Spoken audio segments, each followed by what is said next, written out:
오늘 준비한 매화틀은 1964년 현대문학에 발표한 단편소설인데요. 우리 역사에 있어서 가짜와 엉터리가 판치던 세상, 아니 어찌 보면 지금도 유효하다고 볼 수 있는 세상을 비판하고 있는 역작입니다. 매화틀, 조선의 왕이 사용했다는 이동식 변기. 어떤 이야기인지 바로 시작합니다.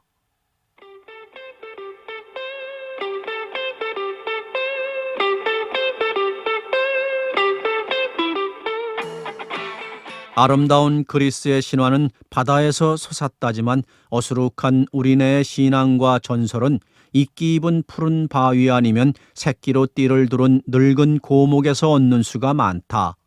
말굽이 찍힌 장군바위, 그리고 어느 방백과 토의 불망비나 송독비를 보면 거의 비슷한 이야기가 얽혀 있다. 현이 고향을 대하기는 10년도 훨씬 넘는다. 토질과 풍광이 그러려면 우리나라 산수는 1월에 수레바퀴에 깎이기 마련이다.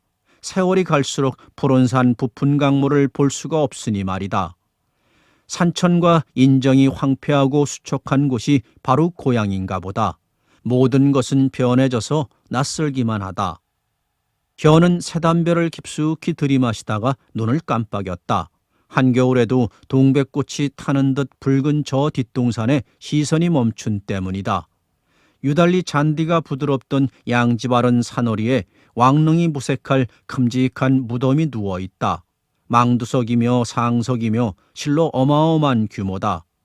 잠시 눈꼬리를 누비고 지켜보던 그는 담뱃재를 털며 입속으로 중얼거렸다. 저만 대접은 해드려야지 라고. 그곳은 바로 한글학자 이문영 선생의 산소였다. 어학회 사건으로 함흥에서 해방을 눈앞에 두고 옥사한 분이다. 전엔 비석 하나 없이 초라한 무덤이었고 동네 조모라기들의 놀이터였다. 마침 풍경소리를 내며 가까이 오는 농부에게 다짐하듯 물어봤다. 국회의원을 지내던 김덕환 씨의 묘요. 아니 그럼 이문영 선생의 묘는 어떡하고요? 어따 그걸 어떻게 알으라오. 파헤친 지가 언제 간디. 어려. 농부는 소를 몰고 지나쳐버린다. 현은 한숨을 내뱉었다. 그러나 이내 씁쓸함이 웃으며 고개를 끄덕였다.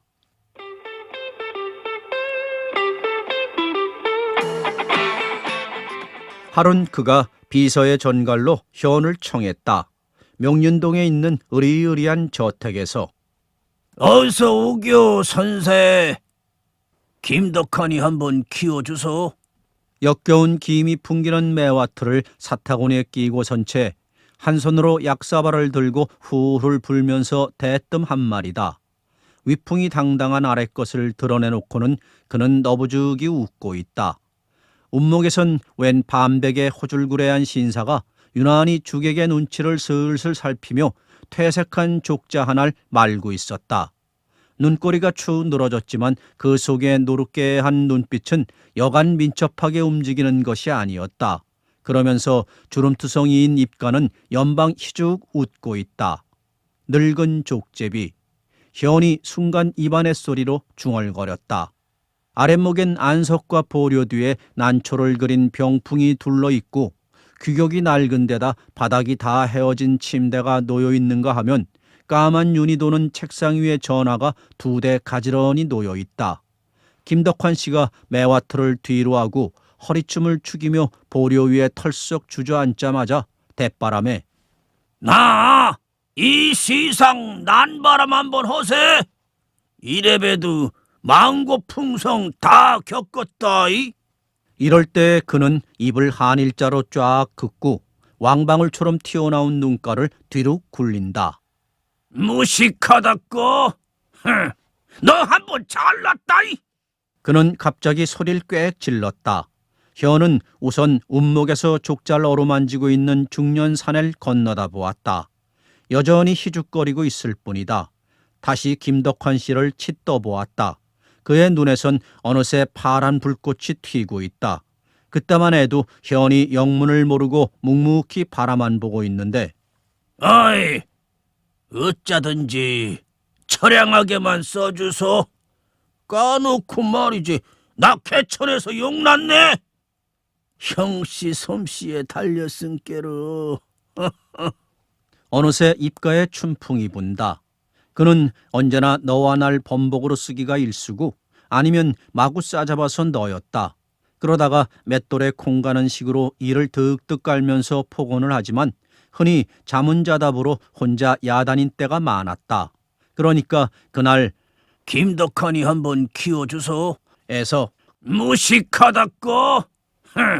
너 한번 잘났다이. 이르러 그리고 느닷없는 춘풍이 불기까지의 이야기를 대충 간추려 뜯어 맞춘다면 칼날 위에 서서 이만큼 크게 성공을 했으니 자서전을 써서 자손만대에 전해야 되겠다는 것이다. 그러니까 현도로 대피를 하란 거다. 김덕환 씨는 벌떡 일어서더니 캐비닛 쪽으로 걸어간다. 바지통이 곧 허리에 부대를 두른 것 같이 넓다. 캐비닛을 잠시 뒤적이던 그는 자, 받아두게. 학비도 옹색할 텐께 말이여. 이 말과 함께 묵직한 돈다발이 굴러떨어졌다. 이게 웬 겁니까? 현이 입을 열었다. 어따 날 봐. 큰일을 앞두고 돈 안 쓸 내가 아니여. 그의 소뚜껑 같은 소나기에 현의 희고 가느다란 손이 덥석 쌓인다. 자네신 소설이 신문에 합방했담서? 이? 참으로 신통하단 낯빛이었다. 현은 어리둥절하면서도 모 신춘문예에 당선한 이야기라고 쓴웃음을 지었다. 자기 딴엔 글쓰는 동양인을 이용하잔 속셈인 모양. 결코 내키진 않았으나 현은 한참 궁하기도 했거니와 재빨리 제 나름의 계산을 했다. 소재를 얻기에 탐탁한 인물로 여겨졌기 때문이다. 이후 김덕환 씨와 만나는 도수가 잦을수록 수첩의 메모는 빼고 오기 들어찼다. 으따 이 대목이 기막히네. 가슴이 두근반 서근반 뛰는디. 어쩔 것이여. 엄동설 안에 50리를 안 걸었더라고. 글씨 말이여. 첫 닭이 울더란께. 참 피눈물 나네 그리야. 이 대목에 가선 그 퉁방울 같은 눈에 단박 물기가 어렸다. 그의 표현에 따르자면 사고무친한 어린 것이 남의 집 식은밥으로 잔뼈가 굵어 여기저기 떠돌던 때였다고 한다. 한 해 농사를 치우고 차분히 눈이 쌓인 산골에선 을의 손금이 성행했다. 두부집 설설 끓는 덕석방에 삼동을 고스란히 화투짝으로 밤들을 세웠다. 노름판만 버리면 어찌된 셈인지 땄다는 사람이 없다. 화투짝만 만지는 날은 거의 말끔히 거덜이 나버린다. 알고도 모를 일이다. 그러나 그 많은 손금을 보는 일이 전혀 없었다. 고작 해야 어깨너머로 남의 끝수에 신바람이 나거나 핏대를 올리기가 일쑤였고 엽초나 얻어피며 일진이 좋은 날엔 밤참에도 한축 낄 뿐이었다.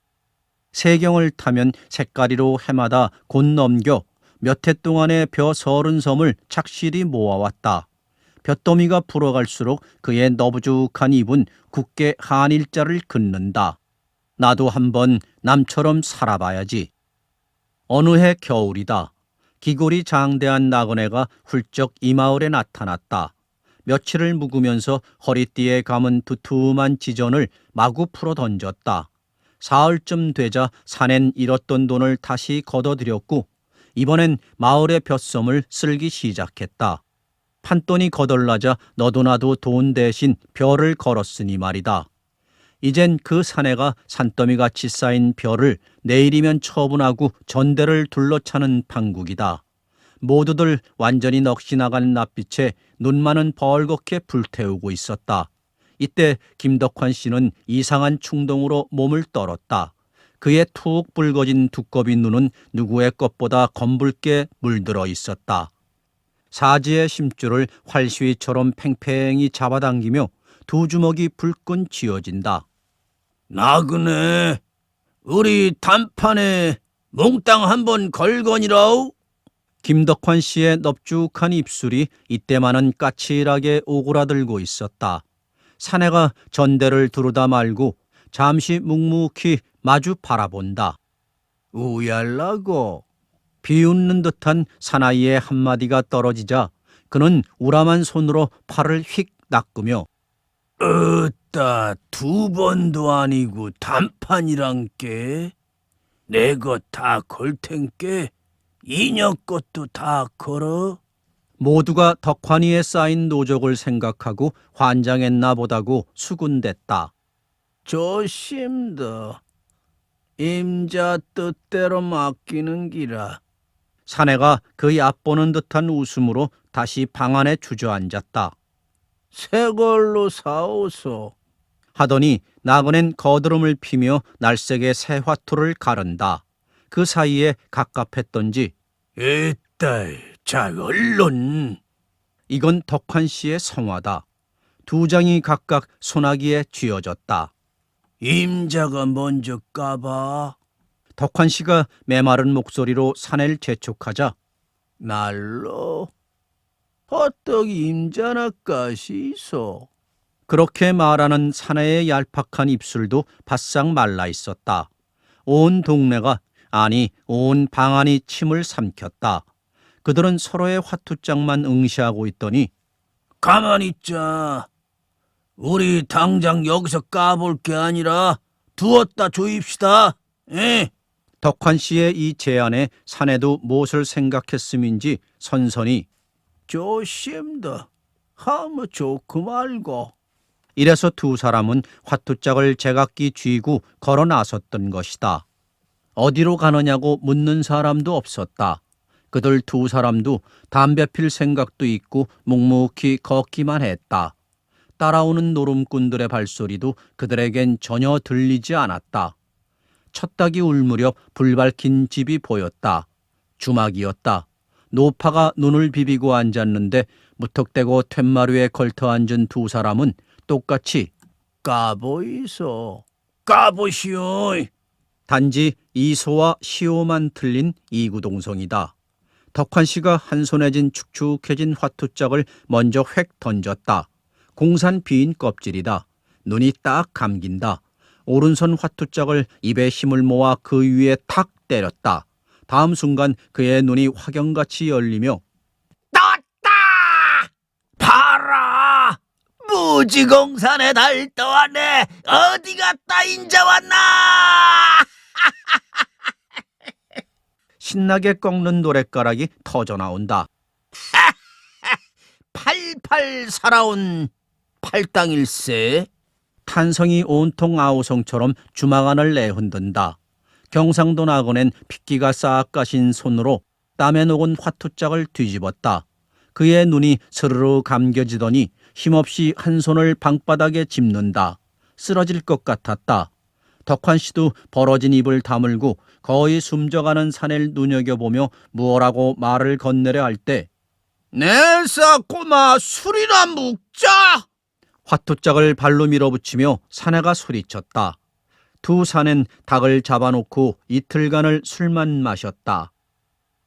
허리에서 김이 나는 불룩한 전대를 둘러치고 덕환 씨는 읍내로 나왔다. 장터에서 엿장수 물줄을 겸해서 소장수를 시작했다. 삽시간에 소가 수십 마리 되었고 봄, 여름에 볕돈을 깔아 가을에 장리벼로 걷어들였다. 해마다 살림은 늘고 반장, 동회장의 벼슬도 했다. 그뿐인가 소위 대동아 전쟁 말기에는 송진으로 기름을 짜는 송탄유 회사 사장으로 떵떵거렸다. 그 회사의 고용인은 노무동원에도 면제가 됐다. 해방이 되자 그는 일본 사람이 비구간 2층쯤만 해도 세 채가 생겼다. 김덕환이란 문패만 붙여두면 어느 누구도 감히 손을 못 댔었다. 한 채는 요리집을 차렸고 다른 한 채엔 호텔을 꾸몄다. 나머지 한 채엔 미국과 비료를 취급했다. 거기에다 대한청년단 감찰부장을 거쳐 단장이 됐고 승승장구로 세도 있는 정당의 군위원장을 역임 민의원에 당선됐다. 그의 선거 연설은 확실히 이채로웠다. 여러분! 아이고, 시상에 나 이런 고마울 띠가 어디 있겠소. 민주주의 덕 한번 봅시다. 여러 말 안 할랑께 힘께라 쓴다는 이 김덕환이 쓸모 있으면 한 번만 찍어 주시오. 그러고는 발로 연단을 탕 구르자 여기저기서 낯익은 청년들이 박수를 친다. 집집마다 술독을 나르고 고무신이 돌려졌다. 바야흐로 시운을 타고난 사나이였다. 선거전이 종반전에 접어들어 불꽃을 튀기는 어느 날 아침이다.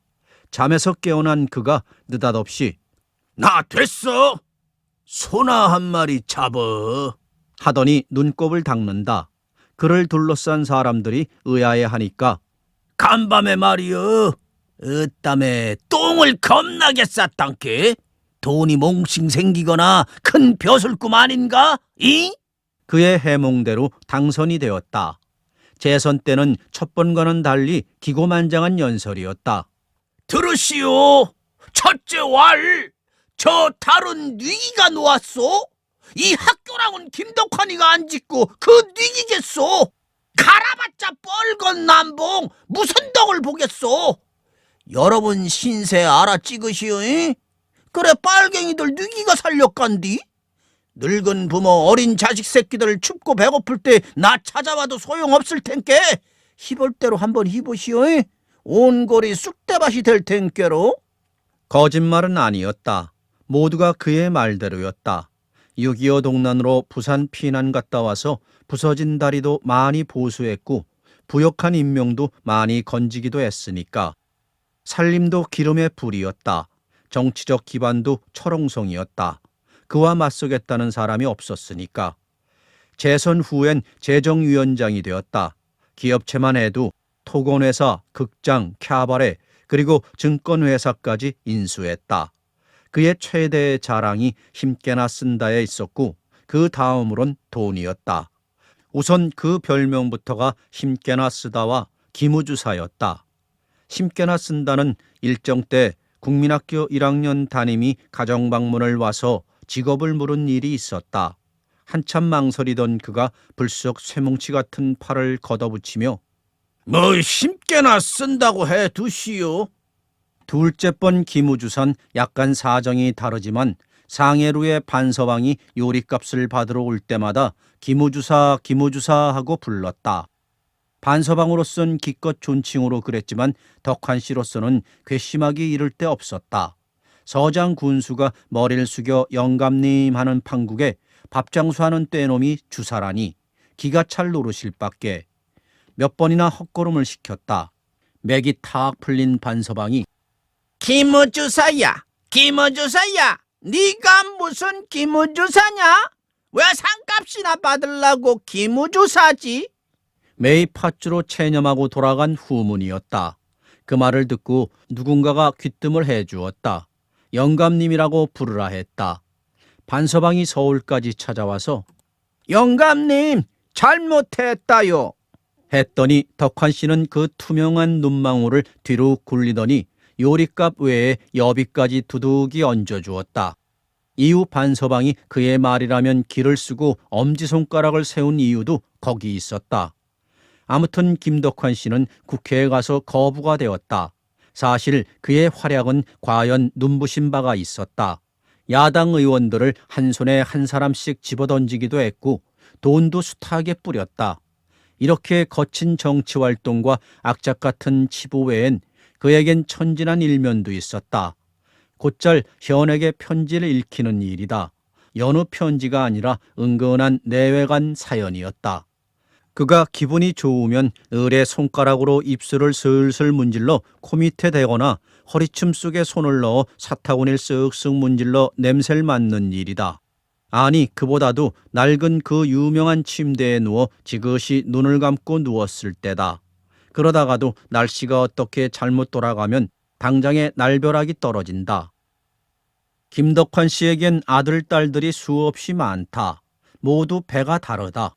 그의 집을 드나드는 사람이면 어떤 청년을 세워놓고 호통을 치는 일을 간간 보았을 것이다. 얻어 터지는 젊은인 바로 아들 중에 하나다.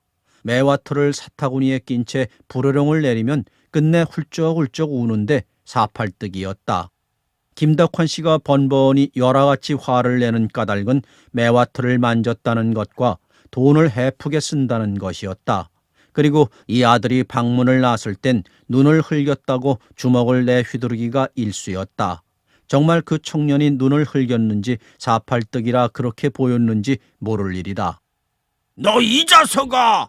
네가 뭐 때문에 이 춘부장의 매화틀에 못을 박느냐 말이다. 어? 어느 날 사팔뜨기 아들이 매화틀을 뒷뜰에 옮겨놓고 못질하는 것을 발견한 때문이다. 아이들 앞에선 을에 자기를 가리켜 춘부장이었다. 날 봐. 이 편지 좀 읽어보겨. 김덕환 씨는 벌써 손끝으로 입술을 문지르고 있었다. 목으로 늘어지게 적은 여필이다. 영감, 그간 기체후 일양만강하시오며 서울집도 무고하온 줄 아옵니다. 이거 소첩은 어린 것을 거나리고 편히 있사옵니다. 큰댁에도 두루 안녕하신 듯 너무 쉬며 마시기 바라옵니다. 약효보단 식보가 제일인데 서울댁의 음식 시중이 어떠한지 궁금합니다. 아래올 말씀 다람 아니오라 김장 걱정 아이들 학비 걱정 심란하와. 여기까지 현이 읽어가는데 대뜸 강진내제 보내요 보내. 하는 명령이 내렸다. 강진댁 앞으로 송구말한 뜻이다. 기집이야 얌전한디. 그가 강진댁에 한해서는 무척 측은해하는 이유론 음식 솜씨가 깔끔해서 반명하는 수절 과수를 소실로 앉혔다는 것에 있었다. 큰댁은 본초의 집, 서울집은 서울 살림을 시키는 기생첩이다. 언젠가도 김덕환 씨가 술이 얼근해서 사타구니에 한 손을 넣고 앉았더니 에따 제기를 끈 뭐라고 썼어? 역시 편지였다. 예, 잠시만요. 창구 아빠에게 백설이 분분한 이때에 당신께서는 안녕하신지요? 창구는 잘 자랍니다. 그런데 어쩌자고 쓰다 달단 편지 한 장 없습니까? 내 몸에 손을 댈 땐 언제고 이렇게 무심할 수가 있어요. 남들이 꽃방석에 앉았다고 야단인데 이러시기에요. 미니원이면 무서운 게 없다는 심산이신 모양이군요. 제게도 각오가 있습니다. 서울 기생이 얼마나 강짜가 심하기에 전혀 다녀가시지도 못하게 합니까? 제가 상경해야겠어요. 잠자리를 아무리 더듬어 보아야 허전해서 견딜 수가 없어요. 젊은 사람 너무 괄시 마세요. 우살한다. 에따 그 맹랑한 것이 글깨나 배웠다고 한술 더 뜬단께. 김덕환 씨는 귀가 간지러운지 편지를 훌쩍 빼앗으면서 너부죽이 웃는다. 국민학교 교원인데 신식이 부러워 돈으로 정을 통했다고 큰 비밀이나처럼 일부러 일러준다. 그는 상대가 마음에 들면 툭 터놓고 지낸다. 요것이 말이여. 저녁이면 내 그것을 꼭 쥐고 앉장가이. 참 앙큼하제? 내가 말이여 도란눕기라도 해보소이. 지 손으로 막 더듬고 음에 그냥 난리네 그리야. 무슨 생각을 했던지 그가 이번엔 침대에 벌렁 낮아빠지며 눈을 스르르 감더니 어김없이 손은 사타구니로 쑥 들어간다. 이봐, 사내가 잘나면 말이여 지집은 셌지. 10지집은 못 건들까? 자식 많다고 했사도 다 지복 타고 나오는데 걱정할 거 없단 맛에. 그때 마침 식모아이가 김이 나는 약사발을 쟁반에 받쳐 들고 왔다. 그는 약을 먹는데도 무척 그로테스크하다. 주사나 흰약가루 등의 양약은 일체 무시한다. 무주 구촌동까지 사람을 시켜 구렁이나 흑질 백장을 구해다 삶아 먹고 재래종 황구를 포를 떠서 깨, 호도, 밤, 대추, 꿀로 버무려서 시루에 얹어 고를 내먹거나 해구신을 장복했다. 거기다 산삼노경을 줄창 다린다. 그는 천하에 두려운 것이 없었다. 어느 날 출신도 경찰국장이 서울에 출장 중 문안을 드리러 왔다. 그날따라 무엇인가 마땅치 않은 일이 있었던지 잔뜩 찌푸리고 있던 그가 대뜸 수화기를 들었다. 경무대제? 나 덕환인데 대통령 좀 바꿔주겨. 어? 화장실에 가셨다고? 매워토는 안 타시고 왜 해필이면 뭔 화장실이요? 하더니 다시 내무부 장관을 불러 으르렁댔다. 에따 그래 국장 모가지가 둘이여 시시여. 어떤 놈의 백 가죽은 구멍 안 뚫릴까? 두고 보장께.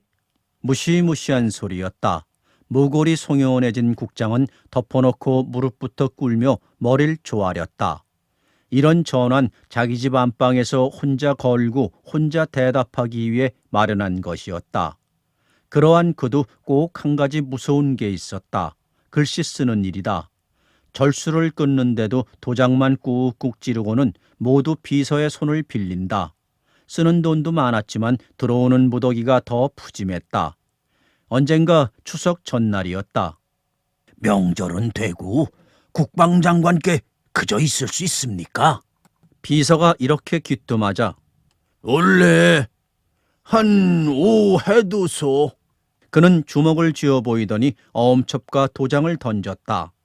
5만 원입니까? 에따 이 사람 잘 알아보네 그려. 발랑 써. 큰 놈 5장 말이요. 500환이었다. 100장대로 한번 써보라지.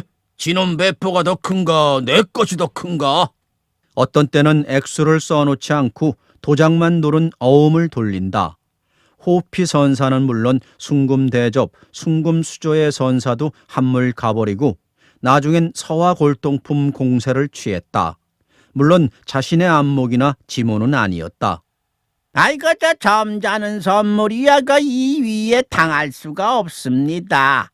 영감 대접받고 저쪽 체면 세우고 아이고 영감도 감 나가는 서화쯤은 있어야지. 아이고 그 이만한 데게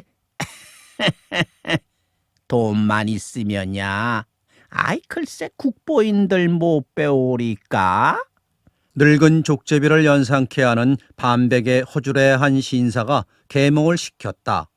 아이고 자자 그 어른이야 돈이 없겠소. 대체 기를 게 뭐 있겠소. 귀중한 서와 골동 아니면 불로장생의 동삼이나. 에따 그 어른이라니? 아이고 이 경무대 말입죠. 모르시고 물으시진 않을 테지요. 과연 김덕환 씨도 경무대의 그 어른이란 한마디에 갑자기 맥이 탁 풀린다. 아이고 뭐 그 어른뿐이겠죠. 명색 행세하는 집 납품으론 그만입니다. 자, 이것은 영감 때 가보로 하나 장만해 둘만한 겁니다. 아이 그야 뭐. 석판은 흥선대원군에 호렸다. 난초야 그분 것을 침내다. 아 참 저 영감 한번 하시구려. 희한한 물건 하나 있습지요. 잠자코 퉁방울 눈만 굴리던 그는 도무지 무슨 뜻인지 먹통이었다. 저 이게 말이죠. 고종 황제가 쓰시던 매화틀과 침대가 제 손에 들어왔습죠. 이왕가에서 쉬쉬하고 빼돌린 보물입니다. 김덕환 씨는 고종 황제란 말과 보물이란 말에 귀가 솔깃했다.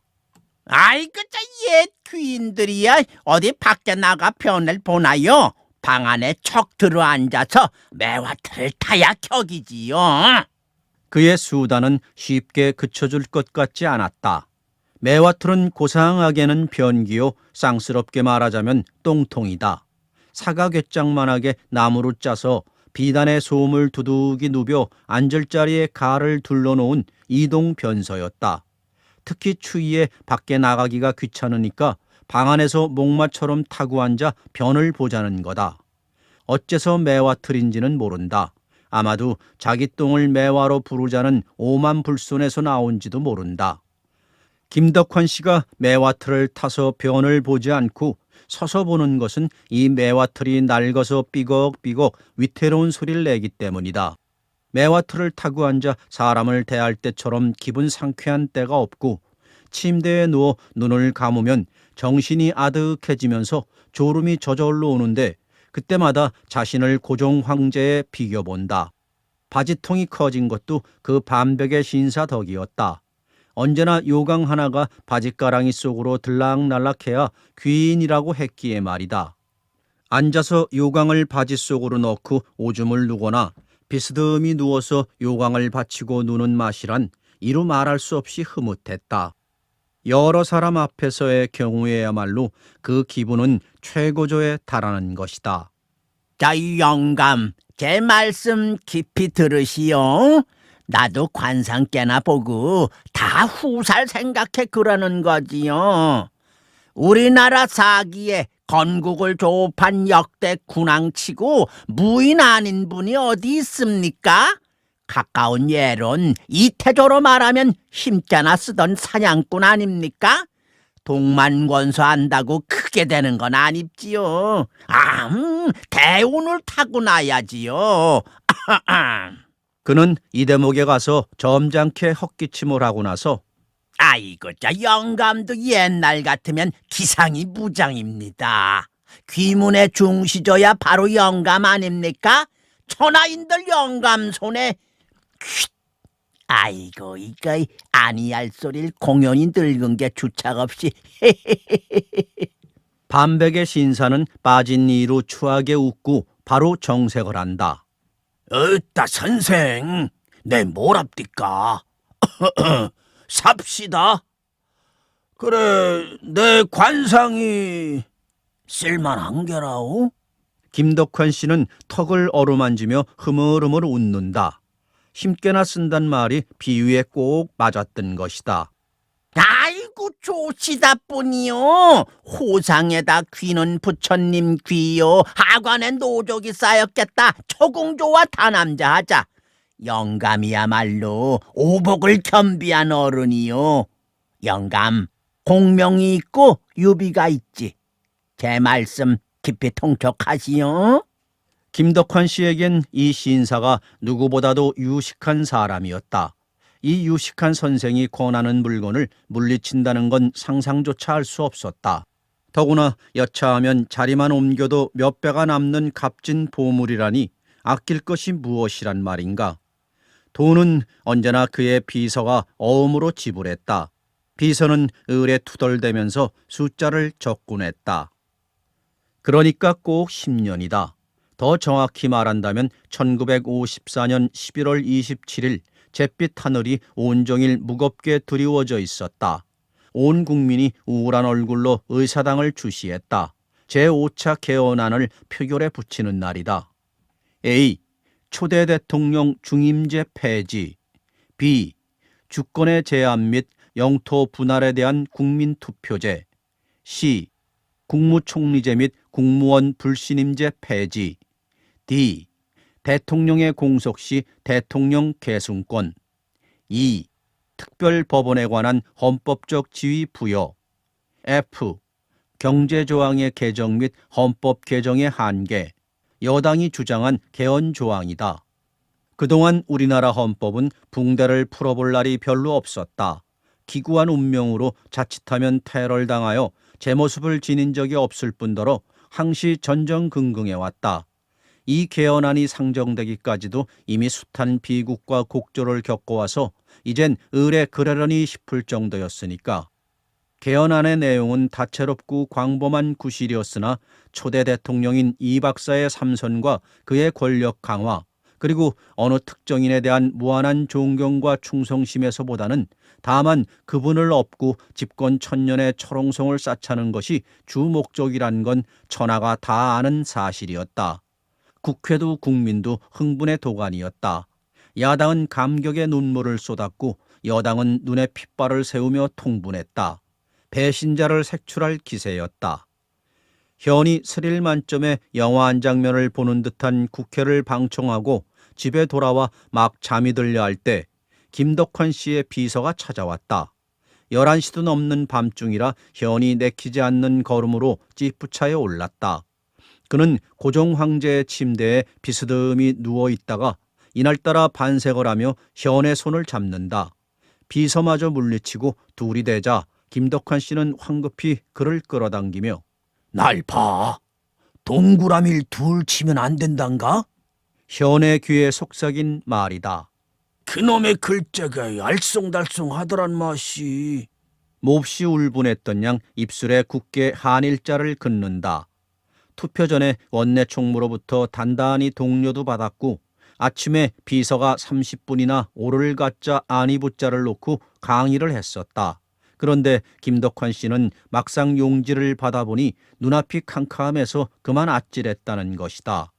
어느 것이 가이고 부인지를 몰라 지나가는 의원에게 물을 수도 없고 비서를 오랄 수도 없어. 일단 모르겠다이. 어느 둘 중에 하나야 맞겠지. 그런 결과 동그라미를 큼직하게 둘을 쳤는데 아무래도 꺼림직하단 거다. 더구나 한 표 차로 부결이 되자 그는 어쩐지 뒤가 캥기었다. 그가 연방 담배를 태우며 엉덩이를 들썩거리고 있는데 야당의 이빠른 친구 하나가 싱긋이 웃으며 다가왔다.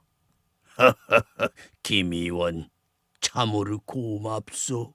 그 장거야말로 청사의 길이 빛나리다. 하고 어깨를 어린애 어르듯 토닥토닥 두드려주는 데는 그 순간만은 막상 싫지도 않았다. 그런데 이튿날 맑게 개인 날이 그야말로 청천백일이었다. 의장이 엄숙하고 경건한 목소리로 어제의 부결을 번복해서 가결을 선포한 것이다. 4452이면 135표로 개헌이 된다고 친절한 설명과 함께 야당은 목에 핏대를 세우고 주먹으로 허공을 내지르다 지쳐 여당의 환성을 뒤로하고 총퇴장했다. 의사당 밖은 태양이 다시 구름 속에 숨고 음산한 바람이 거리를 휩쓸었다. 김덕환 씨의 권력과 금력은 더욱 굳어만 갔다. 현이 늙은 쪽제비라고 이름진 반백의 신사는 여전히 뻔질나게 그의 집을 드나든다. 아이고 저 영감, 이거 추사올시다. 이번에 제주도까지 가서 구해온 겁니다. 낙관이 분명하겠다. 30만 원이면 거접내다. 이렇게 해서 또 다른 현판이 걸리고 이건 왕이지요. 이것은 왕유의 그림 입죠. 에따지, 왕유라니. 어느 때 왕이 간디? 마힐 왕유로 말하자면 당나라 시부리올시다. 희종요화, 화정요시. 이는 소동파가 이를 두고 한 말이 외다. 그 그림의 그 화제 현묘합죠. 그림 글씨 거기다 고려 청자니 이조백자 신라토기 석도 금불 헤아릴 수 없이 국보를 사들였다. 그 중에서도 왕자가 붙어야 그의 입이 너부죽이 벌어졌다. 사들이는 것이 서와 골동뿐 아니고 이젠 응접실을 신식으로 화려하고 산뜻하게 꾸며놓고 서가인 고소와 신간을 뒤섞어 빽빽히 꽂히게 했다. 김덕환 씨는 아침마다 비서를 시켜 신문을 읽힌다. 광고에 큼직한 선전이 나붙은 책은 돈을 아끼지 않고 무더기로 사들여 장식했다. 그가 수년 내 장복해온 해구신도 신문 광고에서 얻은 지식이며 보약도 옛 전이가 전한다는 처방으로 전향했다. 그날도 매화를 타고 서서 그의 인생 역정을 열심히 해설하고 있었다. 자기를 내세워야 될 때 또는 깊이 생각을 가다듬고자 할 땐 을의 매화틀에 앉아야 실마리가 풀린다는 그다. 매화틀에 오른 이상엔 그 황금덩어리를 쏟아야 보람이 있는 건데 이날은 변비였던지 아니면 나올 것이 때마침 준비되지 않아서였던지 한참 끙끙대고 있었다. 갑자기 발소리도 거칠게 방문을 획 여는 사람이 있었다. 그의 비서다. 숨을 시근덕거리며 얼굴이 노랗게 질려 있었다. 뭔 일이야? 아이! 차마 입을 열지 못하는 그에게 부르릉이 떨어졌다. 사나운 짐승의 포유라고나 할까. 방안이 통째 날아가 버릴 것 같은 일갈이었다. 에따 무엄하구나. 니기 앞이라고 함부로 그런 낯짝으로 나타나? 어이? 이때 김덕환 씨의 위풍은 가히 감상할 만한 것이었다. 매화털을 사타구니에 낀 채 퉁방울 눈을 뒤로 굴리며 입귀에 거품을 문다. 그러나 비서는 전혀 질리는 기색도 없이 여전히 시근덕거리며 거의 신음처럼 중얼거렸다. 영감님 댁에 있는 서화를 감정시켜야겠습니다. 뭐시여? 나하고 감정이 있다고? 그놈이 니기여, 어이? 그 서와 말입니다. 아마 골동품도 전부 가짜일 겁니다. 그자가 아주 흉악한 사기꾼이에요. 아무래도 수상쩍어서 뒤를 캐봤더니 글쎄 멀쩡한 녀석이 썩은 지피나 담배꽁초를 우려서 그 물에다 서화를 담그는 게 아닙니까? 그럴싸하게 변질을 시킵니다. 그잔 영감님 돈으로 벼락부자가 됐답니다. 그 말이 떨어지기가 무섭게 치안국장 불러라이. 당장에 잡아 가둬야지. 하는 고함과 함께 그 우람한 몸집이 퍽 하고 주저앉자 매화틀이 두 쪽으로 쫙 갈라졌다. 순간 야, 아이고 이놈이 날 죽이네. 하는 처참한 비명이 울렸다. 비서와 현이 가까스로 부축해서 일으켜 세우자 이것은 또 어찌된 일인지 비갯덩어리의 엉덩이가 온통 피투성이가 아닌가. 자세히 눈여겨보니 매화틀의 가장자리와 밑창에 보기에도 끔찍한 목끝이 무수히 돋아 있었다. 김덕환 씨는 10여일을 입원해 있었다. 어레미 구멍처럼 뚫린 엉덩이보다도 항문이 말씀이 아니었다. 찢기고 갈밭이 된 항문에 관장을 시킬 땐 온 병원이 벌집 쑤셔놓은 것 같다. 아이고 이 사팔뜨기 그놈이 날 죽일 줄이야. 아유. 그는 가락을 뽑으며 청승맞게 울부짖는다. 바로 봐도 눈 흘긴다고 얻어 터지기가 일쑤던 사팔뜨기 아들이 못을 박았다고 단정한 때문이다. 병원까지 고종 황제의 침대를 옮겨놓았으나 그의 인생 역정의 해설은 그 이상 계속하지 못했다. 그가 매화틀에 빠진 후론 도무지 운이 없었다. 정변이 몇 번씩 일어났다. 부정축제자로 옥고를 겪다가 병 보석으로 나온 뒤 자가용마저 팔아버렸다. 김덕환 씨는 남은 것 다 팔아서라도 내 묘는 대한민국에서 제일 크게 하란 말이여. 이 한마디를 남기고 영면했다. 어떻든 그도 한때 신생 대한민국의 정계를 주름잡던 역사적 인물이었다.